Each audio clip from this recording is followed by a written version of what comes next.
Topic ہے یہ، بالکل ہم سننا چاہیں گے اور سب ہم دے رہے ہیں، بسم اللہ کیجیے۔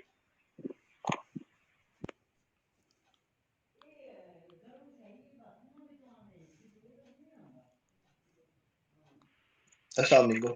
اچھا، اس سے پہلے ہم جو حضرت خدیجہ رضی اللہ تعالی عنہ، اصل میں میں نے اس لیے یہ ناصر بھائی سے بات کی کہ شکیل بھائی مائک نہیں لے رہے تھے اور شاہد بھائی بھی موجود نہیں ہے، تو وقت کو ہم بچاتے اور کوئی کام کی بات ڈسکس کر لیتے ہیں، سن لیتے ہیں۔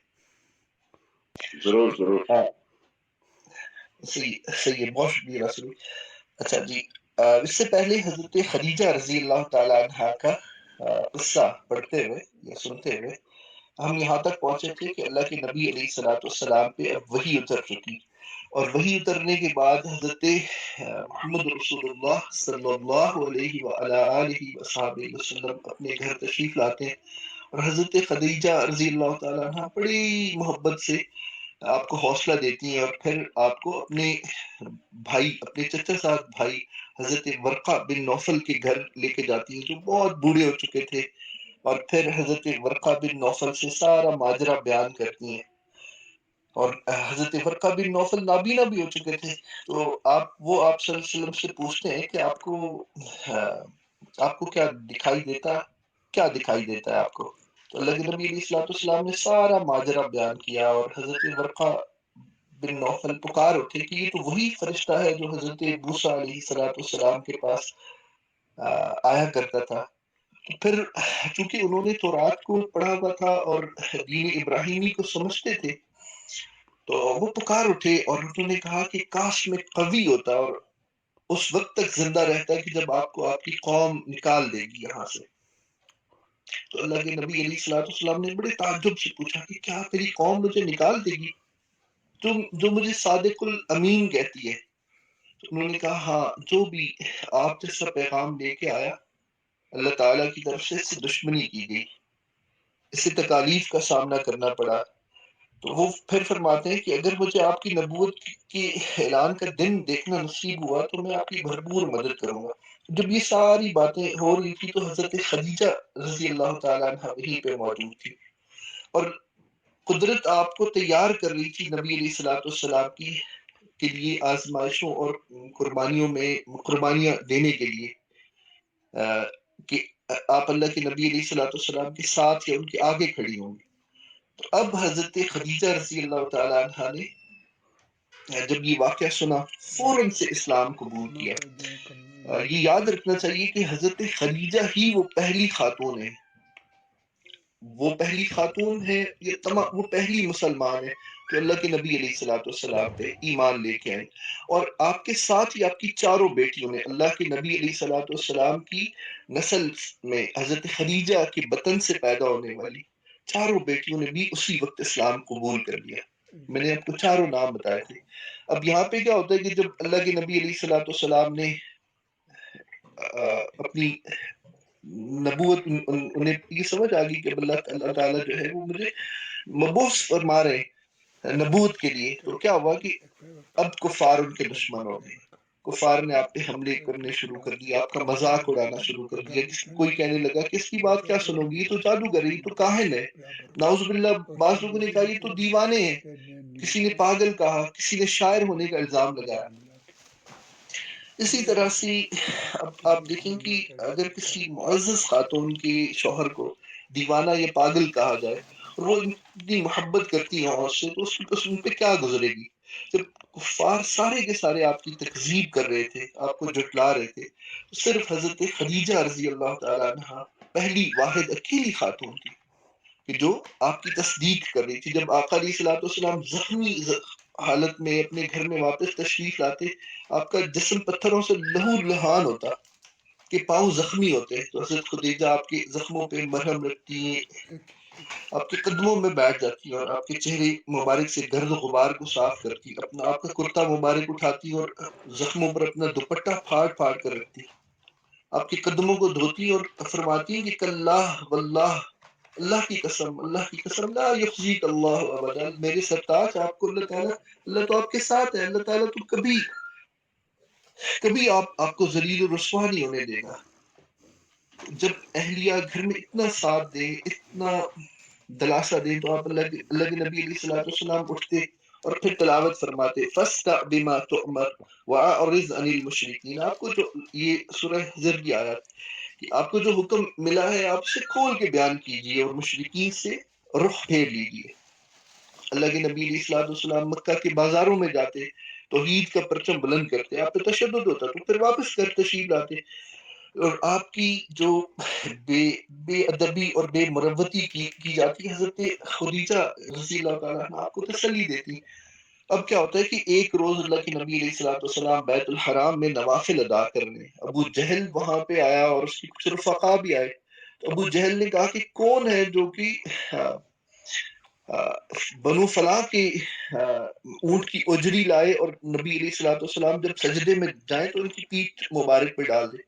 یہ بات سن کے اس قوم کا ایک بدبخت ترین آدمی عقبہ بن ابی معیط وہ اٹھا اور اجری لے کے آیا. اور جب اس نے انتظار کیا، جب اللہ کے نبی علیہ الصلوۃ والسلام سجدے میں گئے تو آپ نے اپنی پیٹھ پہ رکھ دیا.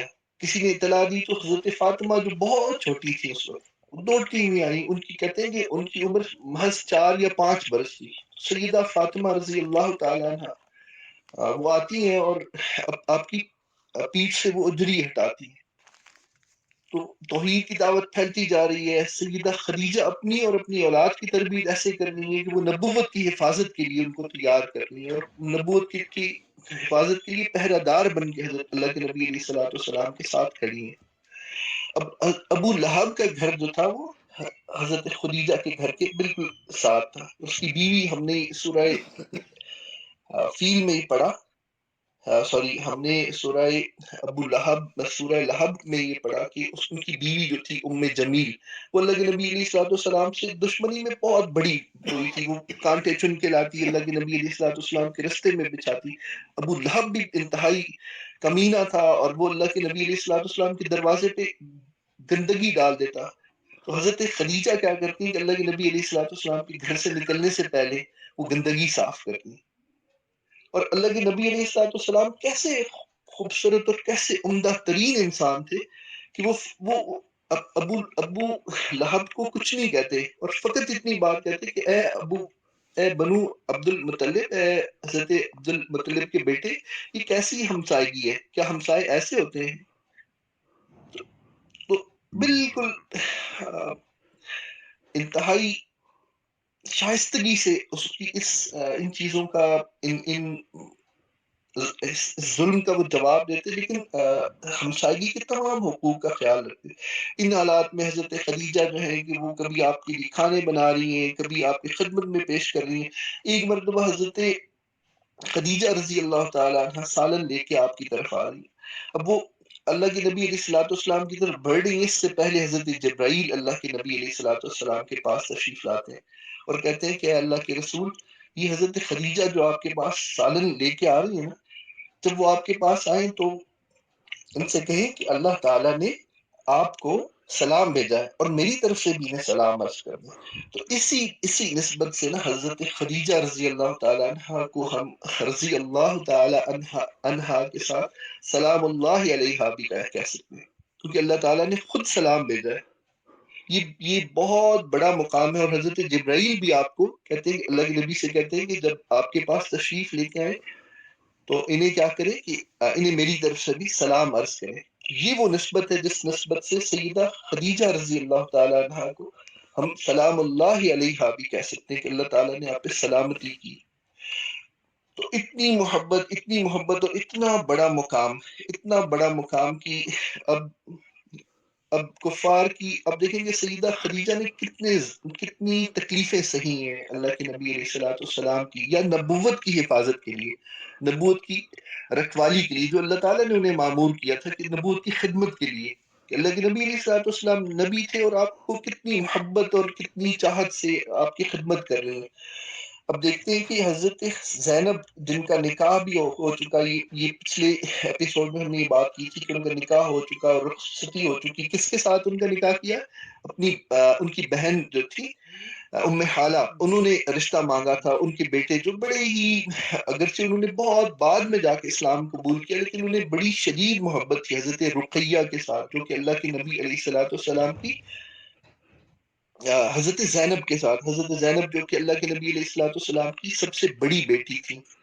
تو حضرت رقیہ کا نکاح ہو چکا اور ان کی رخصتی ہو چکی، جبکہ دوسری جو دو بیٹیاں تھیں حضرت رقیہ اور حضرت ام کلثوم رضی اللہ تعالی عنہما، ان کا نکاح جو تھا ابو لہب کے دو بیٹوں سے ہو چکا تھا. تو کفار تو مسلسل اللہ کے نبی علیہ الصلوۃ والسلام کو ذہنی اور جسمانی اذیت دے رہے تھے، تکالیف پہنچا رہے تھے. تو کفار نے مل کے کہا کہ کفار نے ابو لہب کو اور ان کے بیٹوں کو لالچ دی کہ وہ محمد صلی اللہ علیہ وسلم کی بیٹیوں کو طلاق دے دے. اب کسی ماں کے لیے یہ بہت بڑے صدمے کی بات ہے کہ اس کی بیٹیوں کو ڈائیورس ہو جائے، لیکن وہ اس کے لیے جو ہے سارے معاملے کے لیے اللہ تعالیٰ نے انہیں تیار کیا ہوا تھا. ابو لہب کے دونوں بیٹوں نے فوراً طلاق دے دی. یہی آفر جو ہے قریش نے جو پہلی بڑی بیٹی تھی حضرت زینب، ان کے شوہر ان کو بھی دی تھی. ان کا نام تھا ابو العاص. انہوں نے کہا کہ میں تو بالکل بھی ایسے نہیں کرنے والا، یہ تو انتہائی شریف اور محبت کرنے والی عورت ہے، میں تو کبھی حضرت زینب کو طلاق نہیں دوں گا. اگرچہ انہوں نے اسلام بہت بعد میں قبول کیا، لیکن ابو لہب ایک بدبخت انسان تھا، اس کے بیٹے بھی بدبخت تھے. انہوں نے فوراً کیا کیا کہ اللہ کے نبی علیہ الصلوۃ والسلام کی دو جو درمیانی بیٹیاں تھیں حضرت رقیہ اور حضرت ام کلثوم رضی اللہ تعالیٰ عنہما، ان دونوں کو طلاق دے دی. اب یہ بہت بڑا صدمہ تھا. لیکن اللہ تعالیٰ نے کیا کیا کہ اللہ تعالیٰ نے حضرت عثمان غنی رضی اللہ تعالیٰ عنہ، حضرت عثمان بن عفان، جو عمر میں حضرت ابو بکر صدیق سے بہت چھوٹے تھے اور حضرت ابو بکر صدیق سے محبت کی بنیاد پر انہوں نے اسلام قبول کیا تھا. انہی کی دعوت کی بنیاد پہ اللہ تعالیٰ انہوں نے اللہ کے نبی علیہ الصلوۃ والسلام کی دعوت ان تک پہنچائی، اور پھر اللہ کے نبی علیہ الصلوۃ والسلام کے پاس حاضر ہو کے حضرت عثمان غنی نے اسلام قبول کر لیا. تو جو یہ طلاق ہوتی ہے اس کے بعد جو ہے کہ حضرت عثمان غنی رضی اللہ تعالیٰ عنہ اس کے بعد حضرت رقیہ کے لیے رشتہ بھیج دیتے. تو حضرت رقیہ جو تھی ان کا جو نکاح ہے وہ حضرت عثمان غنی رضی اللہ تعالی عنہ کے ساتھ ہو جاتا ہے. اور حضرت عثمان غنی کے ساتھ کے لیے بہت بڑی ابدی سعادت لکھی گئی تھی کہ وہ ابتدائی لوگوں میں سے تھے جنہوں نے اسلام قبول کیا، اور اللہ تعالیٰ نے ان کے نکاح کا سبب پیدا فرمایا حضرت رقیہ کے ساتھ کی. حضرت رقیہ جن کی رخصتی نہیں ہوئی تھی، ان کی رخصتی بالکل بھی نہیں ہوئی تھی، بس نکاح ہوا ہوا تھا. اللہ کے نبی علیہ الصلوۃ والسلام کے گھر سے انہیں رخصت نہیں کیا گیا تھا. ان کا نکاح حضرت عثمان غنی رضی اللہ تعالیٰ عنہ کے ساتھ ہوا. اور پھر ہم دیکھتے ہیں کہ جب حضرت رقیہ دنیا سے چلی جاتی ہیں اور حضرت عثمان غنی انتہائی غمگین ہو جاتے ہیں، تو اللہ کے نبی علیہ الصلوۃ والسلام حضرت رقیہ کے بعد جو بیٹی ہیں حضرت ام کلثوم، ان کا نکاح بھی حضرت عثمان غنی سے کر دیتے ہیں. تاریخی کتابوں میں لکھا ہے کہ انسانی آنکھ نے جو خوبصورت ترین جوڑا دیکھا ہے وہ سیدہ رقیہ اور ان کے شوہر سیدنا عثمان غنی رضی اللہ تعالیٰ عنہ کا ہے. تو یہ ابو لہب اور اس کے گھرانے کی بدقسمتی تھی کہ اس نے نبی علیہ الصلوۃ والسلام کی بیٹیوں کو طلاق دلوائی تاکہ اللہ کے نبی صلی اللہ علیہ وسلم کے گھر میں رنج کی اور حزن کی اور غم کی کیفیت پیدا کر دیں. لیکن اور اللہ کے نبی علیہ الصلوۃ والسلام کو سائیکولوجیکلی جو کمزور کرنے کی کوشش کری، لیکن اللہ کا فیصلہ پہلے سے طے شدہ تھا. اللہ نے آپ کی بیٹیوں کے لیے ابو لہب کے بیٹوں سے کئی گنا عمدہ اور احسن رشتے جو ہے کہ وہ ان کا بندوبست فرمایا ہوا تھا. اب اللہ کے نبی علیہ الصلوۃ والسلام جو تھے ان کو بڑی تسلی ہوتی ہے کہ جب حضرت رقیہ جن کو طلاق ہو جاتی ہے ان کی شادی فوری طور پہ حضرت عثمان غنی رضی اللہ تعالیٰ عنہ کے ساتھ کر دی جاتی ہے. اچھا، یہاں پہ ایک بڑی عمدہ بات میں آپ کے ساتھ شیئر کرنا چاہتا ہوں. چند دن پہلے چند ماہ پہلے شاید ایک بات ہوئی تھی اللہ کے نبی علیہ الصلوۃ والسلام کے حلیہ مبارک کے حوالے سے، اور یہاں پہ بات ہوئی تھی کہ یہ چیزیں جو ہیں یہ کہاں پہ لکھی ہوئی ہیں. تو حضرت خدیجہ رضی اللہ تعالیٰ عنہ کے ایک بھائی تھے جو حضرت حسن اور حضرت حسین کے ماموں تھے. تو انہوں نے ان سے نا حضرت حسن رضی اللہ تعالیٰ عنہ نے بہت بعد میں جا کے پوچھا کہ اے اے مامو جان، ہمیں آپ بتائیے کہ ہمارے نانا جی کا حلیہ مبارک کیسا تھا؟ تو انہوں نے بہت خوبصورت ایک اللہ کے نبی علیہ الصلوۃ والسلام کی حلیہ مبارک کے حوالے سے بہت خوبصورت جو ہے کہ وہ تعریف فرمائی. وہ تاریخی کتابوں میں لکھی کہ آپ کی سر مبارک ایسا تھا، آپ کا چہرہ مبارک ایسا تھا، آپ کے رخسار مبارک ایسے تھے، آپ کے دندان مبارک ایسے تھے، پھر آپ کی گردن مبارک ایسی تھی، آپ کے اعضاء ایسے تھے. یہ ساری تعریفیں، آپ کا پیٹ مبارک ایسا تھا. یہ ساری کی ساری تعریفیں تاریخ کی کتابوں میں اور شمائل ترمذی کے اندر یہ ساری حدیث کی صورت میں آپ سمجھ لیں، یہ ساری کی ساری تعریفیں جو ہیں وہاں پہ درج ہیں. تو یہ جو تعریف تھی یہ بھی حضرت خدیجہ رضی اللہ تعالیٰ عنہ کے جو بھائی تھے انہوں نے کی. اور اسی دوران میں ایک اور واقعہ ہوتا ہے. وہ واقعہ یہ ہے کہ حضرت عبداللہ پیدا ہوتے ہیں. میں نے آپ کو یہ بات پچھلی قسط میں بتائی تھی کہ حضرت عبداللہ جو تھے وہ اللہ کے نبی علیہ الصلوۃ والسلام کے بڑے بیٹے تھے. اب 4 بہنیں تھیں، ان کے بعد یہ بھائی نصیب ہوتا ہے. چاروں بہنیں کتنی خوش ہوئی ہوں گی. تو اللہ کے نبی علیہ الصلوۃ والسلام نے جو نئے بیٹے پیدا ہوئے حضرت عبداللہ، ان کا نام اپنے والد گرامی کے نام پہ عبداللہ رکھا اور ان کا لقب جو ہے طاہر رکھا. طیب اور طاہر یہ دونوں انہی کے القاب تھے. لیکن ان کی کچھ ہی عرصے کے بعد اللہ تعالیٰ نے اس پھول کو جو اللہ تعالیٰ نے اللہ کے نبی کو عطا کیا تھا اس کو اپنے پاس واپس بلا لیا. اب اللہ کے نبی علیہ الصلوۃ والسلام کو نہایت صدمہ ہوا. حضرت عبداللہ کی وفات کے بعد بہت بڑا صدمہ ہوا. اور میں نے آپ کو جب ہم نے سورہ لہب پڑھی تھی تو اس میں یہ بتایا تھا، اور سورہ کوثر جب ہم نے پڑھی تھی اس میں یہ بتایا تھا کہ ابو لہب نے بڑی خوشیاں منائی اور ابتر کا لفظ استعمال کیا کہ اللہ کے نبی علیہ الصلوۃ والسلام کی جو بیٹے ہیں وہ فوت ہو گئے اور اب ان کی نسل نہیں چلے گی. تو اللہ تعالیٰ نے انہیں بڑی تسلی دی. اور جب انسان کو کوئی صدمہ ہوتا ہے تو اس کے اوپر جب دشمن کے طعنے ہوتے ہیں اس سے یقیناً اللہ کے نبی علیہ الصلوۃ والسلام اور حضرت خدیجہ کو بہت زیادہ صدمہ پہنچا ہوگا. لیکن کیا ہے کہ جس آدمی کا مقام جتنا بلند ہوتا ہے اس کی آزمائش بھی اتنی ہی زیادہ ہوتی ہے. تو اللہ تعالیٰ نے کیا کیا کہ سورہ کوثر اتاری اور اس میں اللہ کے نبی علیہ الصلوۃ والسلام کو بہت زیادہ تسلیاں دی. اب یہاں پہ ایک اور واقعہ ہوتا ہے کہ اللہ کے نبی علیہ الصلوۃ والسلام اور آپ کے صحابہ کے لیے مکہ میں زندگی تنگ کر دی جاتی ہے. تو اللہ کے نبی علیہ الصلوۃ والسلام نے ساتھیوں کو حکم دیا کہ جن کے لیے میسر ہو وہ حبشہ کی طرف ہجرت کرے. اور یہ فرمایا کہ اگر تم حبشہ چلے جاؤ تو وہاں پہ ایک نیک حاکم ہے اور اس کی سلطنت میں کسی پہ ظلم نہیں کیا جاتا.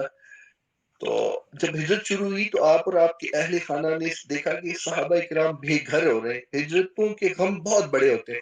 ہجرتوں میں انسان جب اپنے گھروں کو چھوڑتا ہے تو بڑی بے بسی اور سفر کی مشکلات اور پھر جن لوگوں سے ملنا ہوتا ہے یا جن لوگوں کے پاس جانا ہوتا ہے، جن زمینوں پہ سے جا کے رہنا ہوتا ہے، وہاں کی مشکلات بہت بڑی ہوتی ہیں. تو اللہ کے نبی علیہ الصلوۃ والسلام اپنے صحابہ کو بے گھر ہوتے ہوئے دیکھتے تو بڑے غمگین ہو جاتے. اور یہ دن بڑے ہی غم والے دن تھے کہ جب اللہ کے نبی علیہ الصلوۃ والسلام کے صحابہ کرام اپنے بھرے ہوئے گھروں کو چھوڑ کے بے گھر ہو رہے تھے اور ایک ایسی سرزمین میں جا رہے تھے کہ جو عرب نہیں تھے، جو ان کے اپنے نہیں تھے. تو اسی میں جب یہ ہجرتیں ہو رہی تھی تو اسی میں حضرت خدیجہ کی جو بیٹی سب سے بڑی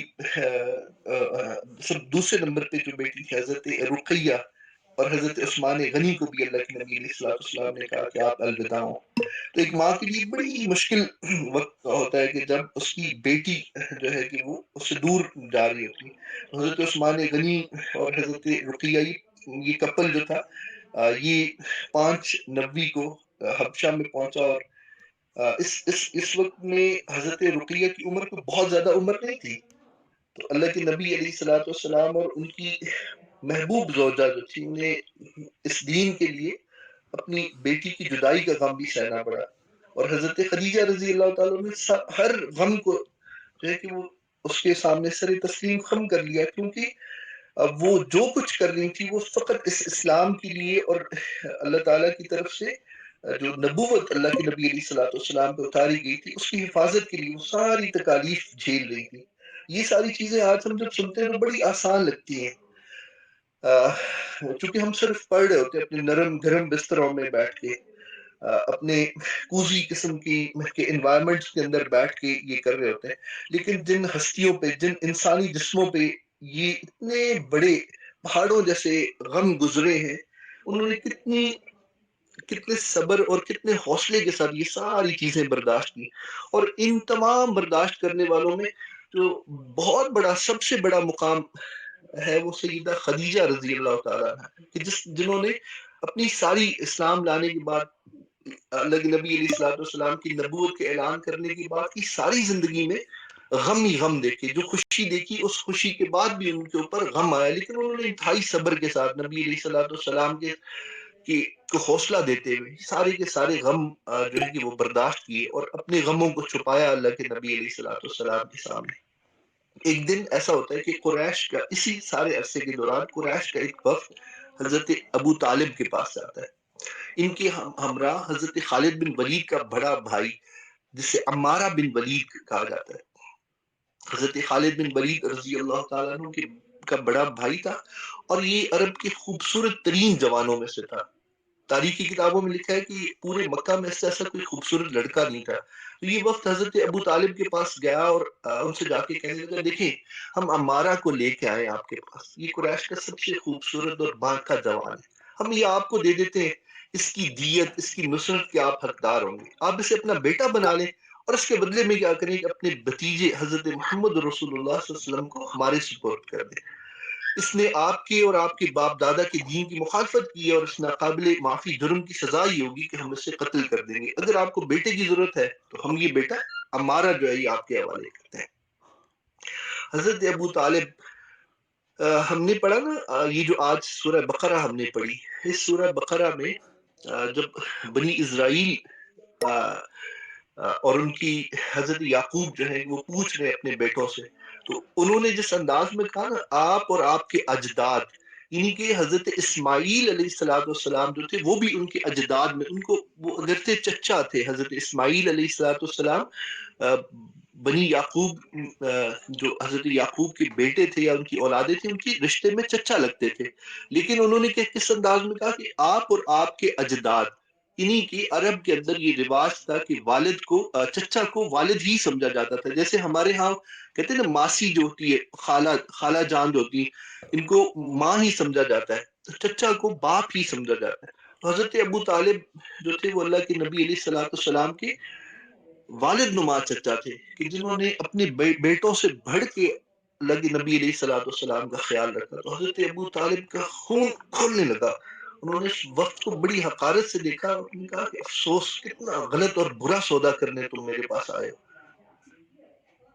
تم مجھ سے میرا بیٹا لے جاؤ گے اور اس کو قتل کر دو گے. میں تمہاری ایک ایسا شخص کی جس کو تم میرے پاس لا رہے ہو اور چاہتے ہو کہ میں اس کی پرورش کروں اور اپنا بیٹا تمہیں دے دوں. تم نے مجھ سے جو بات کی وہ انصاف پہ مبنی بات نہیں ہے. اچھا، اسی بات کو سن کے جو قریش جو تھے وہ تلملا اٹھے، انہیں بہت شدید غصہ آیا. تو حضرت ابو طالب نے کہا، جاؤ تمہیں جو کچھ کرنا ہے وہ تم کر لو، مجھے تمہاری کوئی پرواہ نہیں. یہ الفاظ جو ہے ابن حشام نے اپنی کتاب سیرہ میں لکھے کہ تم جو کچھ کرنا چاہتے ہو، تم میری مخالفت کرتے ہو، میری بیٹوں کی مخالفت کرتے ہو، تم جو کچھ کر سکتے ہو کرو، مجھے تمہاری ذرہ برابر بھی پرواہ نہیں. اچھا، حضرت ابو طالب نے ان کو شدید سخت الفاظ سنا کے واپس کر دیا، لیکن حضرت ابو طالب نے یہ بات محسوس کر لی کہ قریش اب ان کے بھتیجے کو، یعنی کہ حضرت محمد رسول اللہ صلی اللہ علیہ وسلم کو قتل کر دیں گے.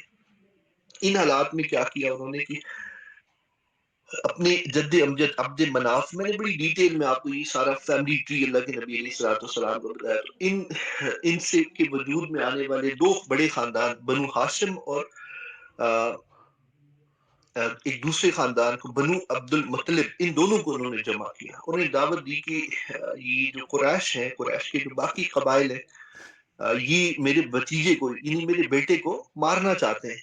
اب تک تو میں تنہا ان کی حفاظت کر رہا ہوں، اب میں اپنے خاندانی، انہوں نے طور پہ ان سے کہا کہ تم سب میری مدد کرو تاکہ میں اپنے بیٹے کی حفاظت کر سکوں. اب یہ حضرت ابو طالب کا جو پیار ہے نا اللہ کے نبی علیہ الصلوۃ والسلام سے، وہ ان واقعات کو پڑھے بغیر سمجھ نہیں آتا. کہ حضرت ابو طالب کیسے حفاظت کر رہے ہیں. انہیں حضرت علی رضی اللہ تعالیٰ، تاریخی کتابوں میں لکھا حضرت علی رضی اللہ تعالیٰ عنہ سے زیادہ فکر حضرت محمد رسول اللہ صلی اللہ علیہ وسلم کی. تو انہوں نے کیا کیا کہ انہوں نے قریش کے دونوں بڑے خاندانوں کو جمع کیا، بنو ہاشم اور بنو عبد المطلب. ان کے سارے مسلم بھی اور غیر مسلم افراد کو جمع ہو کے اللہ کے نبی علیہ الصلوۃ والسلام کی حفاظت کا عہد و پیمان کیا. تو مشرکین ٹکرا کے رہ گئے. اب انہوں نے سوچا کہ اب تو یہ دونوں خاندان اکٹھے ہو گئے اور عرب کے اندر کسی عربی کو ایسے ہی بنو ہاشم یا بنو مطلب میں کسی شخص کو قتل کر دینے سے یہ دونوں بڑے قبیلے ہمارے خلاف ہو جائیں گے. اور یہ تو انتہائی معزز ترین قبیلے ہیں، ان کے پاس تو حجاج کی خدمت کی ذمہ داریاں ہیں. تو ان کے ساتھ لڑنا براہ راست جو ہے کہ وہ ایسا ہوگا کہ مکہ کی ساری سرزمین جو ہے خون سے سرخ ہو جائے گی. تو اب انہوں نے کیا کیا کہ قتل کا منصوبہ چھوڑ دیا اور انہوں نے یہ سوچا کہ اب ہم ان کا مقاطعہ کریں گے، ہم ان کا بائیکاٹ کریں گے. ایک معاہدہ لکھا گیا. اس معاہدے میں کیا کیا کہ بنو ہاشم اگر ہم سے صلح کی پیشکش کرتے ہیں تو ہم یہ پیشکش کو قبول نہیں کریں گے، نہ ان کے گھروں میں جائیں گے، نہ ان سے بات چیت کریں گے، نہ انہیں کچھ کھانے پینے کی چیزوں کی کوئی ٹریڈ کریں گے. اور یہ انہوں نے فیصلہ لکھنے کے بعد خانہ کعبہ میں لٹکا دیا.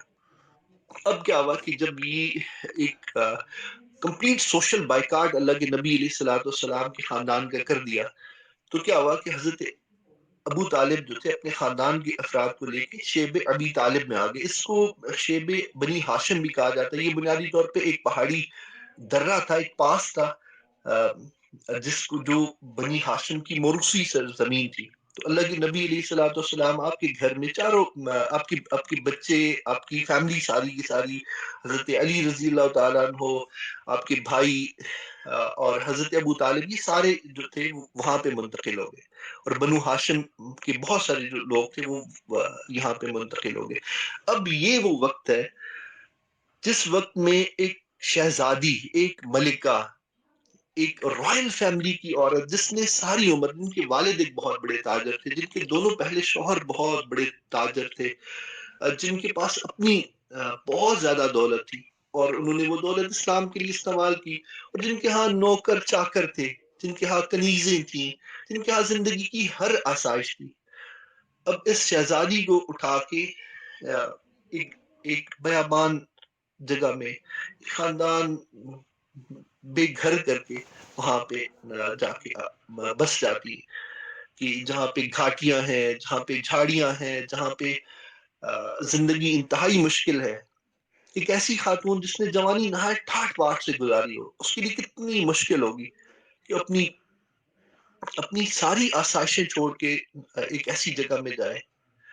تو اس نامور اور مالدار ترین ملکہ کو، جو مسلمانوں کی ملکہ، جو کائنات کی ملکہ تھی، ان کو اپنا گھر چھوڑ کے، آسائشوں والا گھر چھوڑ کے یہاں پہ جا کے رہنا پڑا. اب یہ کوئی ایسی مدت نہیں ہے کہ 2-3 دن کے لیے جا کے رہنا پڑا، 2-3 ہفتوں کے لیے جا کے رہنا پڑا. یہ 3 سال کی طویل مدت تھی، اور جو اس مقدس خاندان کے ہر فرد نے نہایت صبر سے گزارے. اور صبر میں سب سے بڑا جو حصہ حضرت ابو طالب اور حضرت سیدہ خدیجہ رضی اللہ تعالی عنہا کا تھا.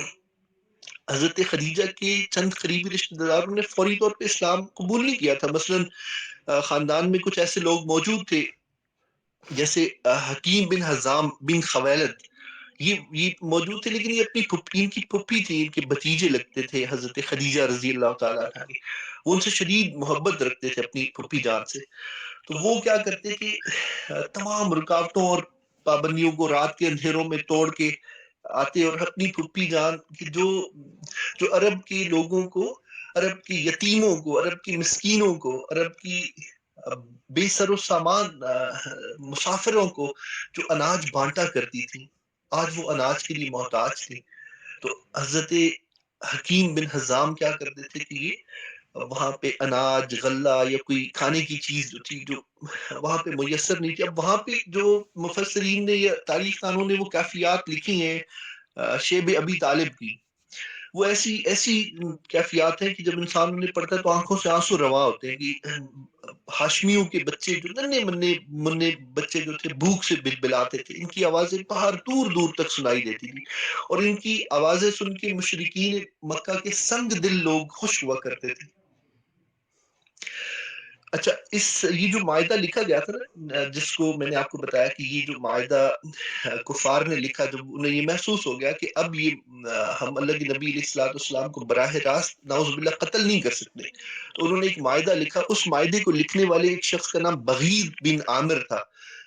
تو اللہ کے نبی علیہ الصلوۃ والسلام نے جب قریش کے بچوں کی، معصوم بچوں کی، دودھ پیتے بچوں کی کو بلکتے ہوئے بھوک سے تڑپتے ہوئے دیکھا، تو اللہ کے نبی علیہ الصلوۃ والسلام کی بد دعا دی انہوں نے اس شخص کو جس نے یہ معاہدہ لکھ کے کعبۃ اللہ کی دیوار پہ لٹکایا تھا. تو اللہ کی نبی علیہ الصلوۃ والسلام کا جو کہ دل ناراض ہوا، تو اس شخص کا ہاتھ شل ہو گیا جس ہاتھ سے اس نے یہ لکھا تھا. اچھا، قریش میں کچھ ایسے لوگ بھی تھے کہ جو دانا لوگ تھے، تھوڑے سے رحم دل بھی لوگ تھے، لیکن وہ فار سائٹڈ تھے. انہیں یہ بات سمجھ میں آتی تھی اور وہ لوگوں سے کہتے تھے کہ لوگوں، کیا تمہیں سمجھ نہیں آتی کہ بغیض بن عامر پہ کیا بات گزری ہے؟ اس کا اس ہاتھ سے اس نے، قریش میں چونکہ عرب کے اس معاشرے میں بہت کم لوگ تھے جو لکھنا جانتے تھے، یہ شخص بھی انہی میں سے ایک تھا. اس کا ہاتھ شل ہو گیا، پیرالائز ہو گیا. تو وہ بتایا کرتے تھے لوگوں کو کہ کیا تمہیں علم نہیں کہ اس شخص کے ساتھ کیا ہوا؟ تو ایک دفعہ کیا ہوا کہ حضرت خدیجہ کے بھتیجے حکیم بن حزام، جو کہ قریش کی انتہائی مؤثر شخصیات میں سے تھے، انہوں نے اپنے ایک غلام کے ہاتھوں کچھ غلہ جو تھا، تھوڑا سا غلہ، اپنی پھپھی جان کے پاس اس گھاٹی میں بھجوایا.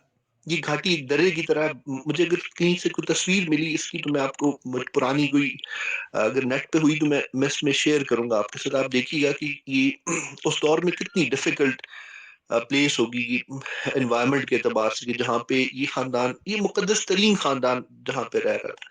اب یہ ہوا کہ جب انہوں نے غلہ بھجوایا تو ابو جہل کو پتہ چل گیا. وہ فوراً گھوڑے پہ سوار ہوا، وہاں پہ پہنچ گیا، غلام کا رستہ روکا اور اس سے کہا کہ میں تمہیں ان ہاشمی لوگوں کے پاس یہ دانے نہیں لے کے جانے دوں گا، یہ غلہ نہیں لے کے جانے دوں گا، اور تمہیں سارے مکہ میں ذلیل کروں گا اور سبھی کو بتاؤں گا کہ یہ اس معاہدے کو جو کہ سارے قریش نے مل کے کیا ہے، یہ اس معاہدے کو توڑ ہے. تو اسی دوران میں ابو البختری بن حشام، ایک قبیلے کا رئیس تھا، یہ وہاں سے گزرا. اس نے دیکھا کہ ابو جہل جو ہے کہ وہ حضرت حکیم بن حزام جو حضرت خدیجہ کے بھتیجے تھے ان کو روک رہا ہے، ان کے غلام کو روک رہا ہے اور غلہ نہیں لے کے جانے دے رہا. تو وہ ابو البختری کہنے لگا اس سے، ابو الحکم سے نا، یہ جو ابو جہل تھا اس سے کہنے لگا کہ حکیم بن حزام جو تھے ان کا کچھ غلہ اس شخص کے پاس امانتاً رکھا ہوا تھا. حضرت خدیجہ کا کچھ غلہ اس شخص نے اپنے پاس امانتاً رکھا ہوا تھا، تو وہ غلہ ان تک پہنچانے جا رہے، تم جانے دو، تم اس بات میں کیا حرج ہے؟ ابو جہل اڑ گیا، اس نے کہا کہ میں ہرگز نہیں جانے دوں گا. ابو البختری نے پھر اس سے کہا کہ اس شخص کو جانے دو، یہ اپنی فاقہ کش پھپھی کو ایک امانت واپس کرنا چاہتا ہے، اور تمہاری شقاوت اور تمہاری سنگ دلی اس بات کی اجازت کیوں نہیں دیتی تمہیں؟ یہ تو اپنی فقط اپنی وہ پھپھی جان جو کئی دنوں سے بھوکی، کئی لمبے عرصے سے بھوکی، انہیں یہ غلہ پہنچانے جا رہے، تم کیوں نہیں جانے دے رہے؟ تو کیا ہوا کہ ان دونوں کے درمیان ایک جھگڑا پیدا ہو گیا، اور ابو البختری نے ابو جہل جس اونٹ پہ یا گھوڑے پہ سوار تھا اس کی گردن مروڑ دی اور جھٹکا دے کے اسے زمین پہ بٹھا دیا، اور ابو جہل کو گردن سے پکڑا اور نیچے کی طرف کھینچا. ابو جہل گرا نیچے. ابو البختری نے ادھر ادھر دیکھا، اسے ایک اونٹ کی ہڈی نظر آئی، اس نے وہ ہڈی اٹھائی اور زور سے ابو جہل کے سر پہ دے کے ماری. اس سے خون کا ایک فوارہ نکلا اور ابو البختری اس کو اس حالت میں اور مارتا رہا، ٹھڈے بھی مارے، مکے بھی مارے اور خوب ذلیل کیا.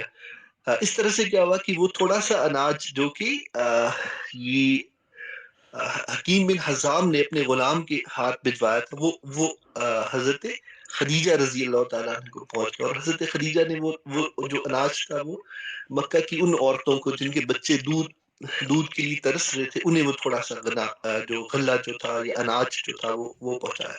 اب یہاں پہ کیا ہوتا ہے کہ حضرت ابو طالب ساری رات جاگ کے اللہ کے نبی علیہ الصلوۃ والسلام کی حفاظت کرتے، وہ اپنے ساتھ لٹایا کرتے تھے.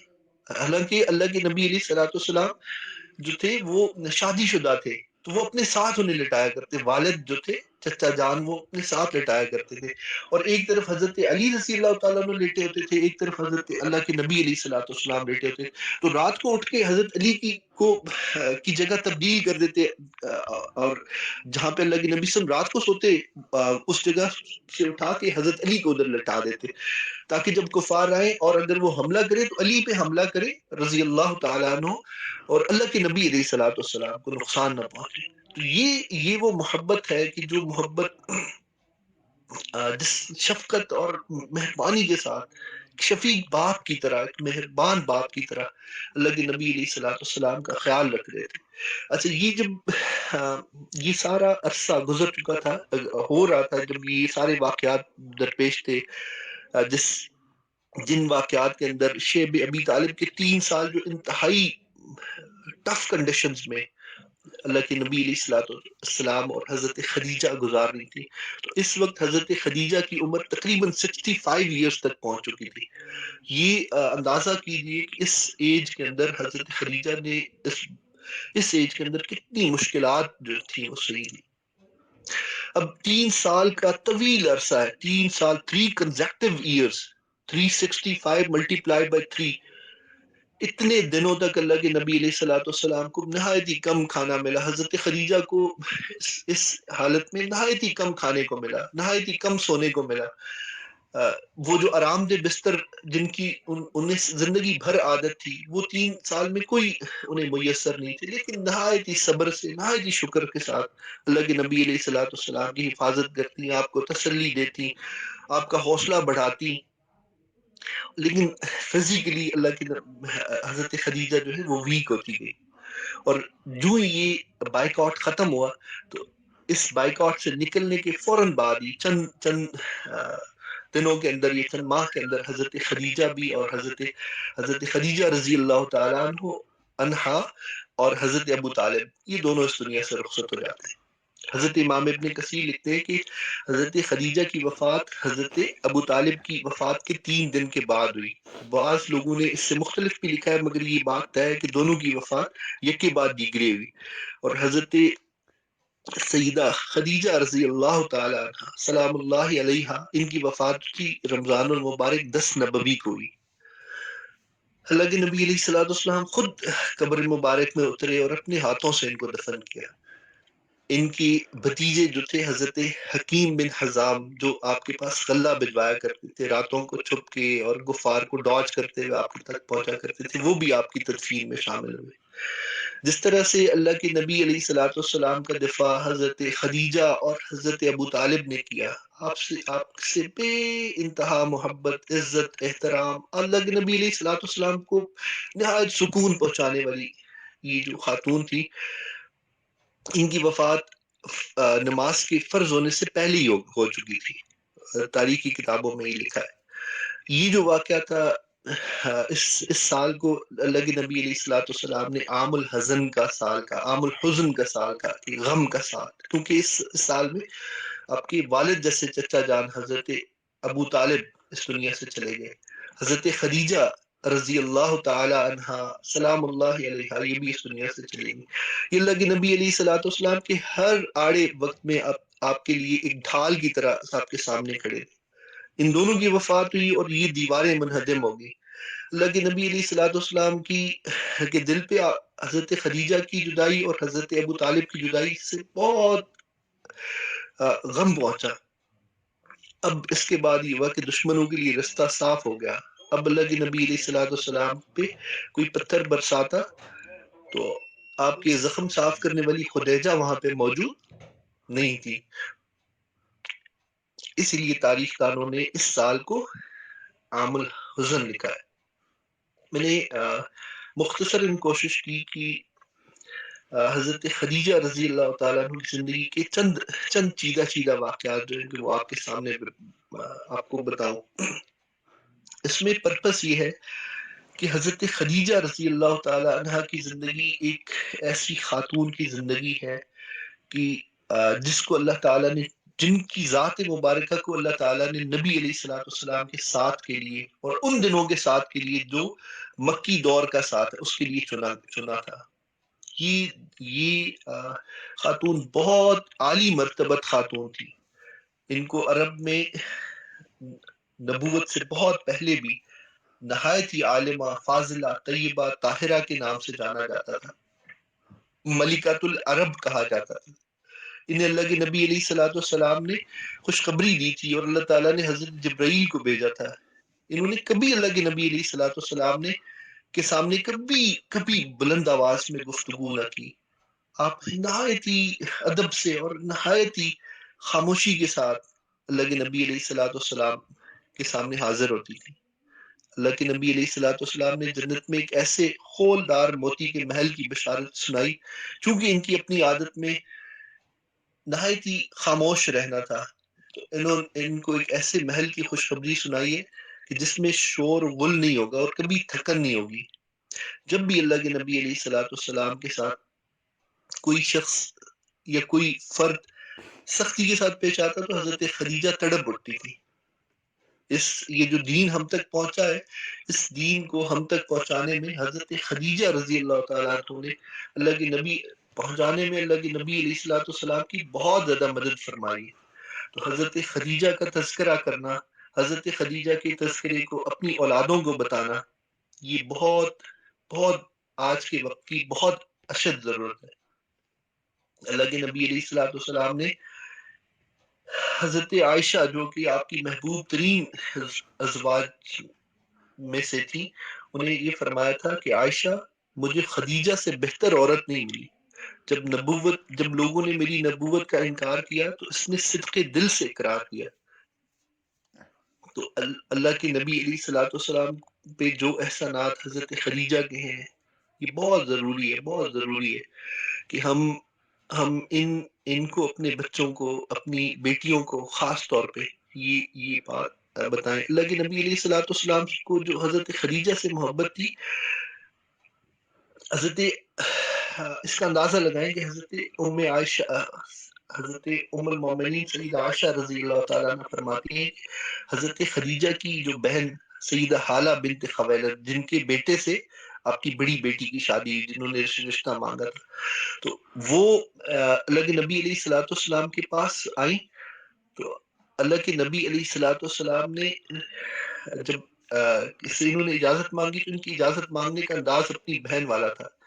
تو آپ کو سیدہ خدیجہ کا اجازت مانگنا یاد آیا تو آپ نے کہا اللہم حالہ، کہ اللہ یہ تو حالہ ہے.